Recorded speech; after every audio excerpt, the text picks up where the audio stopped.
Assalamualaikum students, hope you are fine. Class 9 book mathematics. Today is my lecture of exercise number 1.1 question number 3. Find the values of A, B, C and D. अब A, B, C, D की value मालूम करें जो कि हमें इस equation में दी गई है. विच सेटिस्फाई द मैट्रिक्स इक्वेशन. वो जो ए बी सी डी की वैल्यू मालूम करेंगे वो इस इक्वेशन में पुट करेंगे. जो ए बी सी डी की वैल्यू है इस इक्वेशन को सेटिस्फाई करेगी.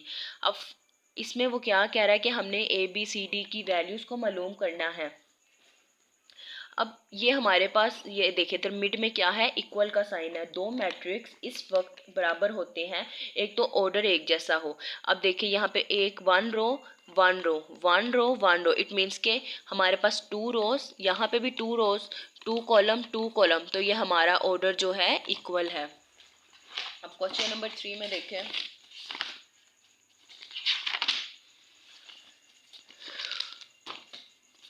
क्वेश्चन नंबर 3 में अब हमारे पास है a plus c a plus 2b is equal -7 3d. अब a प्लस सी हमें नहीं पता किससे इक्वल है. हमने a प्लस सी को इसके कर लिया, इसको इसके साथ c-1 और 4d 2d. अब a plus c is equal 0. ये हमारी कौन सी इक्वेशन है, equation 1. a plus 2b is equal -7, ये हमारी कौन सी इक्वेशन है, इक्वेशन 2. c-1 किसके इक्वल है, 3 के. ये हमारी हो गई इक्वेशन 3. अब 4d-6 किसके इक्वल है, 2d के. ये हमारी होगी इक्वेशन 4. अब हमने इसमें ये देखना है कि हमारी कौन सी वैल्यू ऐसी है कि हमारी पहले बन जाए. अब हमारी फर्स्ट इक्वेशन क्या है, a प्लस सी. अब हमारे पास c की वैल्यू नहीं है, हमारे पास a की भी नहीं है, तो हमने इक्वेशन 3 ले लिया. फ्रॉम इक्वेशन 3 अब हम लिखेंगे c-1 इज इक्वल 3.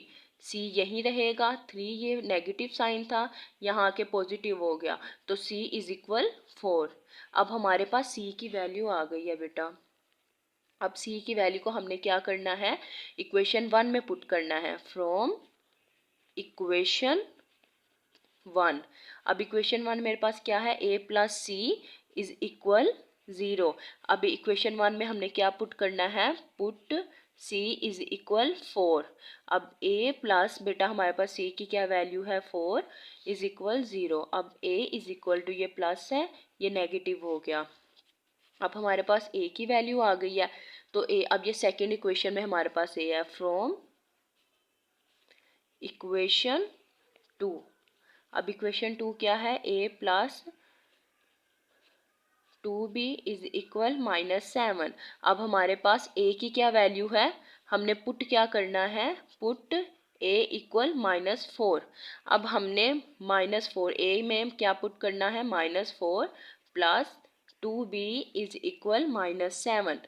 2b यहीं रहेगा, -7 और ये हमारा कौन सा है, माइनस है, यहाँ आके क्या हो जाएगा, प्लस हो जाएगा. अब 2b इज इक्वल 7 में से 4 माइनस किए 3, भरी वैल्यू का साइन क्या है, माइनस, ये हमने लगा दिया. अब हमारे b is equal -3 divided by 2. जब हम इन दोनों को डिवाइड करेंगे हमारे पास आंसर आएगा 1.5 और साइन माइनस का. अब हमारे पास 4 इक्वेशन देखिए, 4 इक्वेशन क्या है, 4d minus 6 is equal 2d.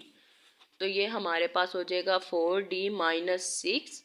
हम पहले लिखेंगे फ्रॉम इक्वेशन 4.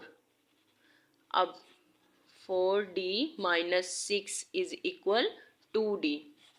अब 4d ये प्लस का है, यहाँ आके माइनस का हो गया, ये साइन माइनस का था, नेगेटिव साइन था, यहाँ आके पॉजिटिव हो गया. 4d में से 2d माइनस किया, हमारे पास 2d बड़ी वैल्यू का पॉजिटिव साइन है तो ये पॉजिटिव ही रहेगा, इज इक्वल 6.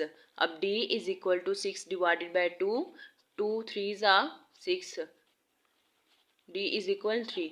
अब हमारे पास a की क्या वैल्यू आई थी, हमारे पास a is equal -4, b is equal -1.5, C is equal 4 और D की वैल्यू आई है 3. This is answer.